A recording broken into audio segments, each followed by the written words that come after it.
Le 26 juillet 2023, l'alpiniste norvégienne Kristen Harila se trouvait à plusieurs milliers de pieds sous le sommet du K2 et elle était sur le point d'entrer dans l'histoire. 3 mois auparavant, elle s'était lancée dans un voyage audacieux pour gravir les 14 montagnes de 8000 mètres du monde. À présent, seul l'infâme K2 lui faisait obstacle. Ce qui semblait autrefois impossible était désormais accessible. L'obsession de conquérir les sommets poussait des alpinistes comme Kristen à prendre des décisions controversées qui hantent toujours la communauté. Voici la sombre vérité sur l'obsession de conquérir ces 14 sommets et la traînée de cadavres et de polémiques qu'elle a laissée. Bienvenue dans l'extrême.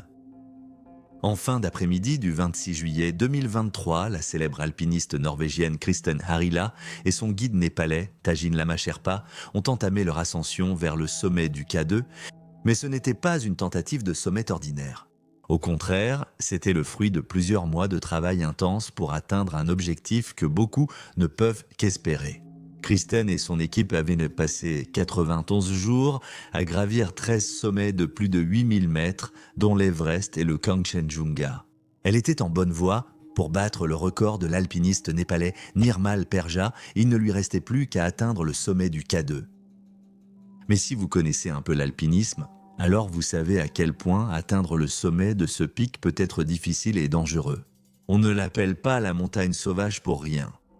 Complètement épuisé par les jours et les nuits interminables d'escalade, il ne restait plus que quelques milliers de pieds de ce voyage inspirant. Si Kristen pouvait juste trouver la force de continuer, elle ne battrait pas seulement le précédent record, mais elle mettrait aussi fin, une bonne fois pour toutes, à toutes les idées reçues sur les capacités des grimpeuses. Les émotions étaient à leur comble et l'adrénaline était encore plus forte. C'était sa dernière poussée vers la gloire. Pour la plupart d'entre nous, gravir le sommet du K2 ou de l'Everest est une tâche incroyablement difficile. Mais pouvez-vous imaginer essayer de gravir ces deux montagnes l'une après l'autre? Que diriez-vous de 14 montagnes en une seule saison? C'est à la fois terrifiant et inspirant. Ce type d'expédition demandait des années d'entraînement et une détermination que peu peuvent imaginer. Mais Kristen était prête à tout pour atteindre son objectif, comme nous allons bientôt le voir. En 2022, Kristen avait déjà tenté le même défi et avait réussi à atteindre le sommet de 12 des 14 pics. Après avoir échoué à obtenir les permis pour le Cho-Oyu et le Shishapangme, elle a eu le cœur brisé et l'expédition s'est arrêtée plus tôt. Maintenant, elle se trouvait de nouveau aux portes du destin et rien n'allait se mettre en travers de son chemin. Kristen et son équipe ont bravé une météo difficile en grimpant toute la nuit, mais rien ne pouvait les arrêter. Côte à côte, elle et Tajin continuaient à mener le groupe, s'entraidant de toutes les manières possibles. Chaque petit pas en avant la rapprochait de son rêve de battre le record. Mais soudain, tout a failli s'arrêter. Cela a dû lui donner une impression de déjà-vu. Une série de petites avalanches a frappé la montagne, poussant de nombreuses équipes occidentales à rebrousser chemin. Une avalanche a eu lieu pendant que l'équipe de corde de Kristen travaillait près de l'étranglement. À ce stade, beaucoup de membres de l'équipe envisagèrent de faire demi-tour, mais Kristen était maintenant trop proche pour abandonner. Au lieu de cela, elle a rassemblé son courage et a décidé de prendre le risque d'atteindre le sommet. Même avec toutes les chances contre eux, ils ont réussi à atteindre le sommet juste avant midi, le 27 juillet. Petit détour dans ce train du chaos. Pour rejoindre la communauté extrême, laissez accéder en avance à nos vidéos et participer à des sondages exclusifs, retrouve-nous sur Patreon. On se retrouve là-bas. Difficile d'imaginer ce que Kristen a ressenti au sommet du K2. Bien sûr, il y aurait la joie d'initiale, qui a probablement été suivie par un sentiment de soulagement immense. Un énorme poids venait d'être levé de ses épaules. Pendant si longtemps, chaque décision, chaque souffle, chaque moment de veille était entièrement absorbé par ces 14 sommets. Mais en atteignant le sommet du K2, elle est devenue l'une des rares personnes à avoir gravi les 14 sommets de 8000 mètres de la planète. Elle avait aussi battu le record du monde. Avec cette victoire extraordinaire, elle est devenue l'une des, sinon la plus grande alpiniste du monde. C'était une réussite exceptionnelle pour l'alpinisme féminin. Repensant à son exploit, il est clair que c'est devenu l'obsession de Kristen. Rien ne comptait plus pour elle. Rien n'allait l'empêcher d'atteindre cet objectif, pas même la peur de la mort.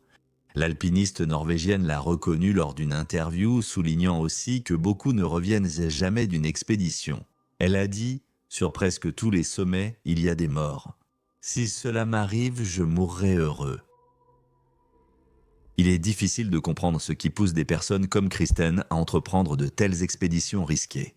Je veux dire, ce n'est pas à participer à des marathons en ville ou faire de la randonnée dans la forêt de votre parc local. Il faut gravir les plus hautes et dangereuses montagnes du monde successivement. C'est risquer sa vie chaque jour pendant des mois d'affilée. Pour la personne moyenne, l'idée d'un danger constant suffit à nous pousser à abandonner et à retourner à la sécurité de notre foyer. Mais des personnes comme Kristen s'épanouissent dans ces situations. En parlant de ce qui l'a motivée, elle a déclaré ceci. C'est important, non seulement pour moi, mais aussi pour vraiment changer quelque chose concernant la différence de genre que nous voyons dans le monde et surtout dans ce sport. Elle était prête à risquer sa vie pour montrer que le genre n'a rien à voir avec l'alpinisme professionnel et prouver qu'aucune limite ne devrait être imposée aux alpinistes féminines. Le désir de Kristen de conquérir les sommets de 8000 mètres du monde est devenu une obsession. Mais elle n'était pas seule dans cette aventure. À la suite de son expédition réussie, elle a rejoint une liste d'environ 50 personnes, selon à qui vous demandez, qui ont toutes atteint le sommet des 14 pics. Au fil des années, de nombreuses personnes ont tenté d'accomplir ce que Kristen a fait. Mais, comme vous le savez maintenant, tenter d'atteindre le sommet d'une seule montagne peut être extrêmement dangereux. Chaque pas doit être soigneusement calculé et chaque journée doit être planifiée dans les moindres détails. Ceux qui entreprennent de gravir les 14 sommets savent bien que les risques sont considérablement accrus et que certains ne rentreront jamais chez eux. Au fil des ans, des dizaines d'alpinistes professionnels sont morts en poursuivant ce rêve, laissant des récits terrifiants de leurs derniers instants.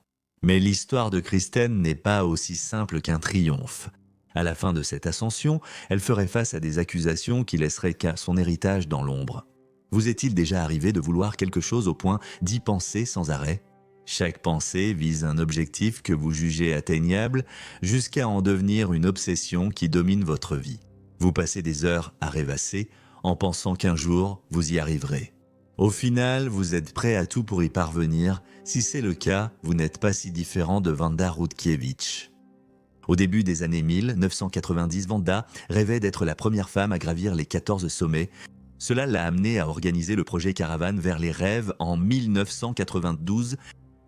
Ayant déjà atteint plusieurs des sommets de 8000 mètres, dont l'Everest, le K2 et l'Annapurna, en mai 1992, elle se retrouvait sur le Kanchenjunga espérant rayer la 9e montagne de sa liste.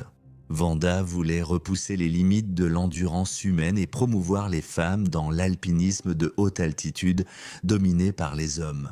Elle était animée par une grande indépendance et un esprit de compétition forgé par des tragédies personnelles, dont la perte de son frère enfant et l'assassinat de son père.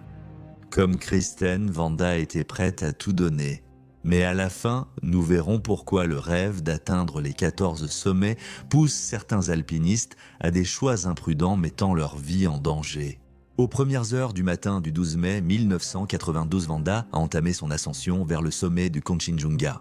Avec l'alpiniste mexicain Carlos Carsolio, le duo a entamé l'ascension depuis le camp 4 à plus de 7600 mètres d'altitude. En début d'après-midi, Carlos avait pris de l'avance et atteint le sommet. Wanda était à la traîne et avant qu'elle ne puisse atteindre le sommet, elle s'est retrouvée en grande difficulté.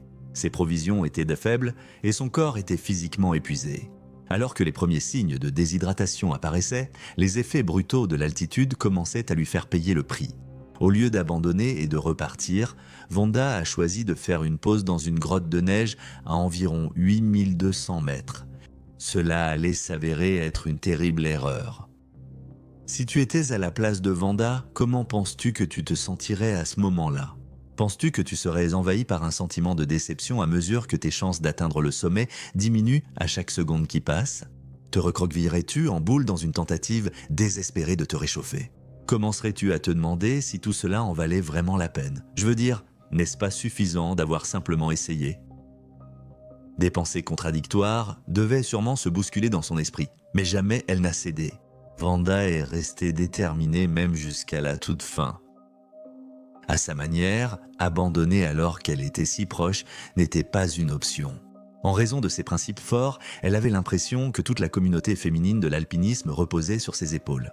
Si elle échouait, elle pensait peut-être que les femmes ne recevraient jamais le respect qu'elles méritaient dans ce sport dominé par les hommes.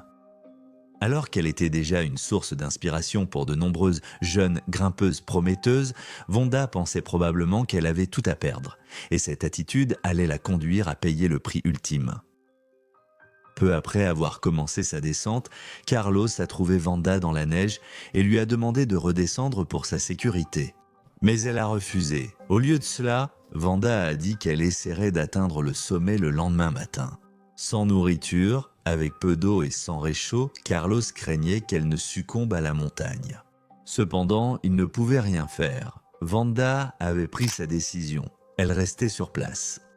Carlos a déclaré qu'il était épuisé par son ascension et n'avait ni nourriture, ni eau, ni vêtements de rechange à laisser. Il supplia désespérément Vanda, lui demandant de descendre avec lui pour être en sécurité, mais il n'avait pas la force mentale de discuter avec elle. Il a peut-être tenté de lui dire qu'elle pourrait revenir et réessayer, mais rien n'a eu d'effet sur elle et il a dû la laisser seule sur la montagne. C'était la dernière fois qu'on la voyait vivante. Avec le recul, penses-tu que Carlos a pris la bonne décision? Aurait-il dû rester un peu plus longtemps pour essayer de convaincre Vanda de revenir avec lui? Sa personnalité farouchement indépendante lui aurait-elle jamais permis d'envisager de se replier vers la sécurité? Alors que Carlos descendait la montagne, il laissa des provisions au camp 4 et 2 pour Vanda. Des pensées de regret ont probablement traversé son esprit, se demandant s'il avait fait le bon choix. Aurait-il pu la convaincre de descendre s'il était resté un peu plus longtemps? Ou avait-il fait de son mieux? La vérité, c'est qu'il n'y avait probablement pas une seule personne sur Terre qui aurait pu faire renoncer Vanda. À ce jour, son corps n'a jamais été retrouvé. A-t-elle trouvé la force d'atteindre le sommet? Ou a-t-elle été prise dans une tempête de neige sur la montagne après sa dernière rencontre avec Carlos? Personne ne le sait vraiment, mais ce que nous savons, c'est qu'elle est devenue l'une des nombreuses victimes qui ont connu une fin tragique en tentant de conquérir les 14 sommets. Gravir les 14 sommets est l'une des activités les plus dangereuses de l'alpinisme. Chaque montagne présente ses propres défis uniques à surmonter et aucune ascension n'est identique. Pourtant, les risques évidents d'avalanche, de mal d'altitude et de tempêtes de neige suffisent à faire se demander à la plupart des gens pourquoi les alpinistes tenteraient même une telle aventure. Je veux dire, est-ce que ça vaut vraiment la peine de risquer sa vie juste pour se tenir au sommet d'une douzaine de montagnes ou plus? Qu'est-ce qui pousse vraiment ces alpinistes à tout risquer pour y parvenir? Nous savons que Kristen et Vanda étaient motivées par le désir d'aider les femmes à recevoir le respect qu'elles méritent dans ce sport. Cependant, pour les dizaines d'autres qui ont tenté une expédition aussi audacieuse, tout tournait autour de l'héritage. En alpinisme, rien n'est plus gratifiant que de gravir tous les sommets de 8000 mètres.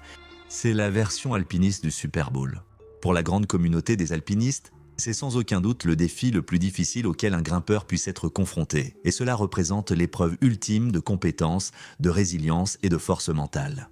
La motivation de ce défi est souvent variée. Certains sont motivés par des raisons personnelles, d'autres veulent battre des records. Mais certains alpinistes, comme Reinhold Messner, affirment que ce sont les montagnes elles-mêmes qui les attirent. En 1986, après le Lhotse, il fut le premier à gravir les 14 sommets. Le désir de Reinhold de relever ce défi faisait partie d'une quête profondément personnelle, animée par une grande passion pour l'alpinisme, mais surtout par les expériences profondes qu'il a vécues en haute altitude. À plusieurs reprises, il a parlé du sentiment que l'on éprouve en se tenant au sommet de ces montagnes géantes. Reinhold affirme qu'il revenait souvent chez lui avec une nouvelle perception du monde, une compréhension plus profonde de ses propres capacités et un sentiment de triomphe inégalé. Peut-être que cette sensation seule pousse les alpinistes à relever ce qui est sans doute le défi le plus dangereux du sport. Quelle qu'en soit la raison, ceux qui parviennent à atteindre le sommet des 14 pics restent à jamais gravés dans les livres d'histoire et sont devenus des légendes de ce sport.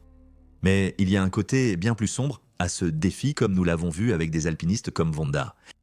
Le désir de relever ce défi apparemment impossible et la volonté de battre le record peuvent mener à l'imprudence, à des prises de décision irréfléchies et à une mort prématurée. Voici la vraie question. Atteindre un sommet vaut-il plus que votre vie? Pour l'alpiniste français Benoît Chameau, la réponse était oui. Mais comme Vanda, l'obsession de Benoît pour l'ascension de tous les plus hauts sommets du monde lui a causé de sérieux ennuis. Son histoire commence le 5 octobre 1995. Benoît était sur le point de s'imposer comme une légende de l'alpinisme. Tout ce qui le séparait de son objectif de gravir les 14 sommets était le Kangchenjunga, la troisième plus haute montagne du monde. Son expédition était accompagnée d'une équipe de tournage venue documenter ce qui s'annonçait comme un événement historique. Mais personne ne se doutait qu'au jour du sommet, les choses allaient prendre une tournure terrible. Aux premières heures du matin, Benoît et son partenaire d'escalade Pierre Royer, accompagnés de leur Sherpa, sont partis du camp d'altitude. Maintenant, à seulement quelques milliers de pieds de son objectif, il était prêt à tout risquer. Mais ensuite, la tragédie a frappé. L'un des Sherpas de Benoît, Riku, s'est brièvement arrêté pour s'asseoir mais a perdu l'équilibre. Avant que quiconque ne puisse prononcer un mot, il est tombé de la montagne et n'a pas survécu. Les minutes suivantes ont dû être terrifiantes pour Benoît et Pierre. Alors qu'un sentiment de malaise envahissait leur estomac, ils ont dû accepter ce qui venait de se passer. Ils venaient de voir un homme, ayant passé des semaines avec eux à manger et dormir, disparaître sous leurs yeux en dévalant une montagne vers sa mort. Alors qu'ils luttaient pour faire face au choc de cet événement terrifiant, leurs esprits s'emballaient. Ils se sont vite souvenus qu'ils étaient au sommet d'une des plus hautes montagnes du monde et qu'ils risquaient la même chose s'ils ne restaient pas lucides.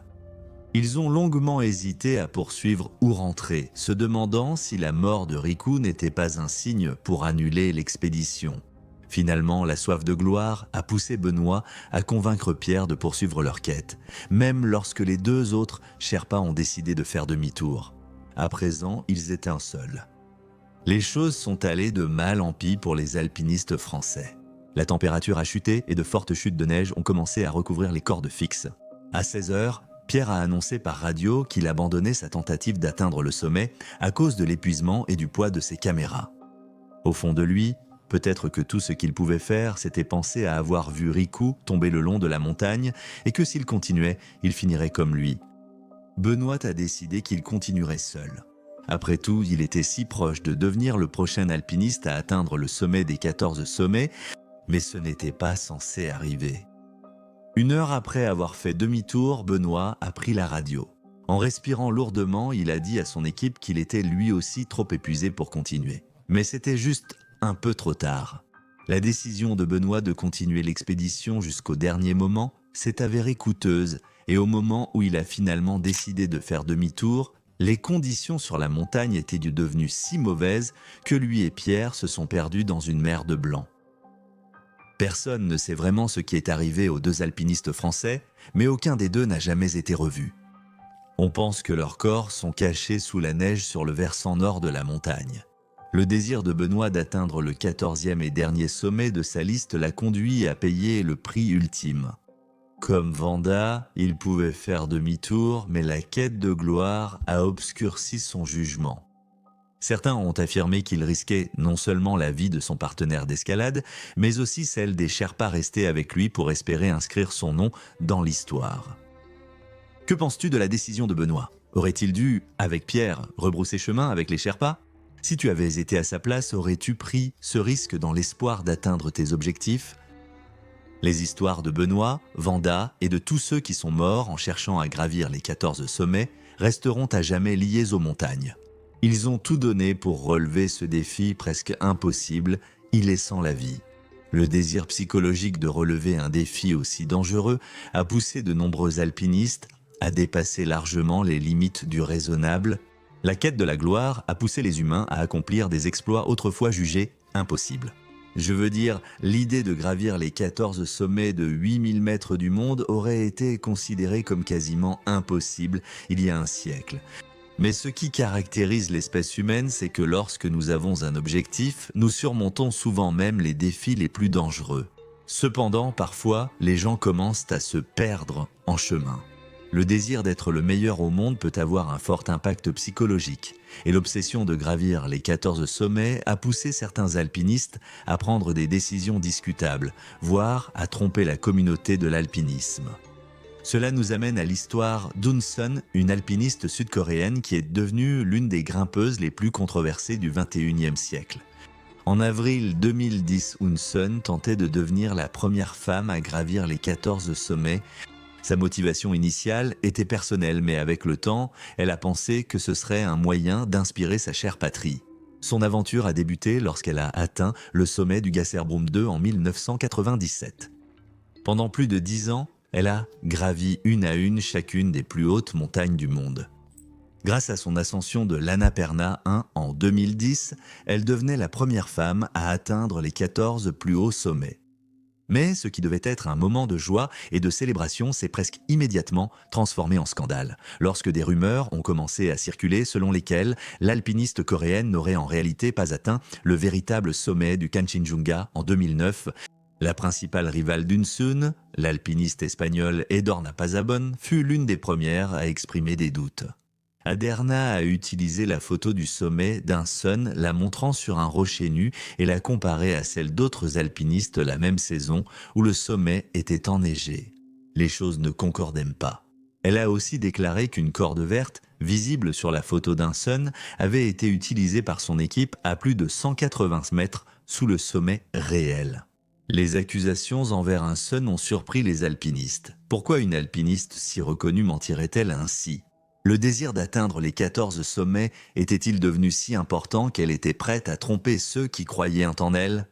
Ou s'agissait-il d'une erreur honnête? Quoi qu'il se soit passé sur le Kanchenjunga, la revendication du record par Hudson est largement contestée par les principales publications et fédérations alpines. Et la plupart considèrent sa grande rivale, Edorna, comme la première femme à avoir réussi l'ascension des 14 sommets. Cela soulève une autre question. Si elle s'est arrêtée à 180 mètres du sommet à cause du mauvais temps, doit-on quand même compter sa tentative? Après tout, elle a grimpé jusqu'à une altitude de plus de 8000 mètres, donc on pourrait dire qu'elle a gravi les 14 sommets du monde, même si elle n'a pas atteint le véritable sommet du Kanchenjunga. Que pensez-vous? L'exploit d'Hudson doit-il encore être jugé incroyable? La controverse autour de sa tentative au Kanchenjunga a-t-elle remis en cause sa réputation d'alpiniste? Faites-nous savoir ce que vous en pensez. Malgré la controverse sur Hudson, le choc fut bien plus grand quand le chroniqueur Eberhard Jorgelski publia en juillet 2022 un rapport affirmant que seuls 3 alpinistes avaient atteint les 14 sommets. Eberhard et son équipe de 8000ers.com ont passé plus d'une décennie à analyser les photographies des alpinistes se tenant au sommet des différents pics de 8000 mètres. Ce qu'ils ont découvert, c'est que seules 3 personnes s'étaient réellement tenues sur le véritable sommet géologique des 14 pics.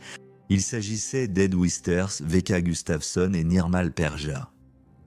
Eberhard a déclaré que plus de 40 autres alpinistes n'avaient pas physiquement atteint le vrai sommet. Leurs affirmations sont donc contestées.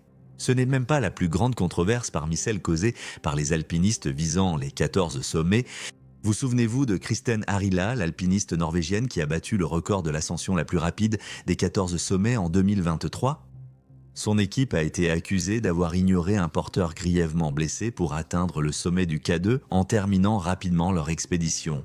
Alors que l'équipe de Kristen montait vers le sommet le 27 juillet 2023, ils ont rencontré Mohammad Hassan, un porteur pakistanais de 27 ans et père de 3 enfants, qui faisait partie d'une équipe distincte chargée de fixer les cordes.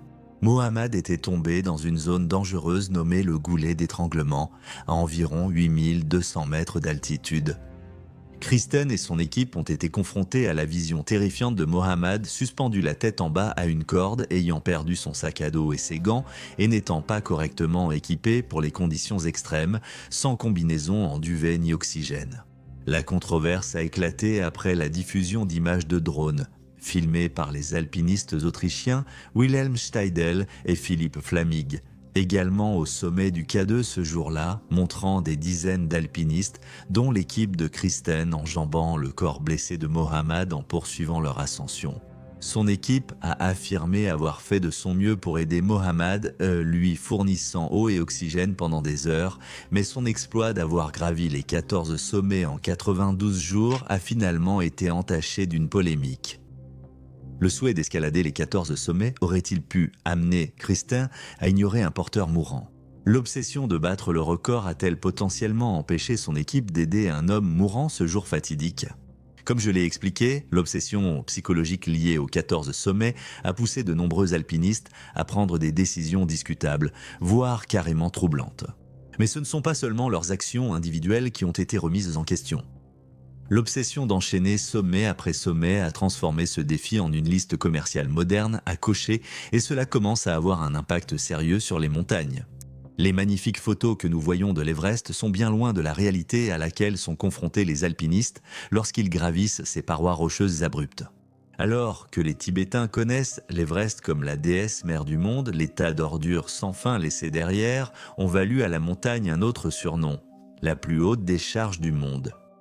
On estime qu'il y a jusqu'à 30 tonnes de déchets et plus de 200 alpinistes qui ne sont jamais redescendus. Chaque année, de plus en plus de déchets sont laissés sur la montagne, allant des bouteilles d'oxygène usagées aux tentes et équipements abandonnés, en passant par les emballages alimentaires, le plastique, les vieux vêtements, les piles, les boîtes et les bouteilles, ainsi que des tonnes de déchets humains provenant des alpinistes et des randonneurs. En 2023, l'armée népalaise a retiré plus de 35 tonnes de déchets de l'Everest, du Lhotse et du Bonrutsa. Mais les déchets continuent de s'accumuler, tandis que les tonnes de déchets humains laissés sur la montagne continuent de polluer les glaciers et les sources d'eau à chaque saison. La commercialisation de l'alpinisme tue lentement les montagnes. Certaines personnes ont soutenu que le désir de conquérir les montagnes et de relever des défis comme les 14 sommets a rendu ce sport égoïste. Les alpinistes se préoccupent davantage de leur réalisation personnelle et accordent peu d'importance à la montagne elle-même. En regardant cette vidéo, il est étonnant de voir jusqu'où les alpinistes sont prêts à aller à la recherche de la gloire. La plupart n'ont aucun problème à risquer leur vie pour atteindre les 14 sommets, tandis que d'autres iront jusqu'à risquer la vie des Sherpas, des porteurs et même de leurs amis, simplement pour inscrire leur nom dans les livres d'histoire. Malheureusement, cette obsession sombre a de graves conséquences sur les montagnes et pour certains, elle a complètement ôté toute la joie de l'alpinisme. Comme l'a dit un jour le grand Sir Edmund Hillary, quelques mois avant sa disparition en 2008, ceux d'entre nous qui ont gravi l'Everest à l'époque étaient les plus chanceux. Nous devions surmonter seuls les difficultés. Au sommet, seuls nos bons amis nous accompagnaient. Ces conditions ne sont possibles qu'en limitant le nombre d'expéditions simultanées sur la montagne. Les gouvernements doivent privilégier la sécurité au profit. Alors seulement, le défi et la joie de gravir le mont Everest reviendront. Merci d'avoir regardé. À la prochaine vidéo, restez audacieux et courageux.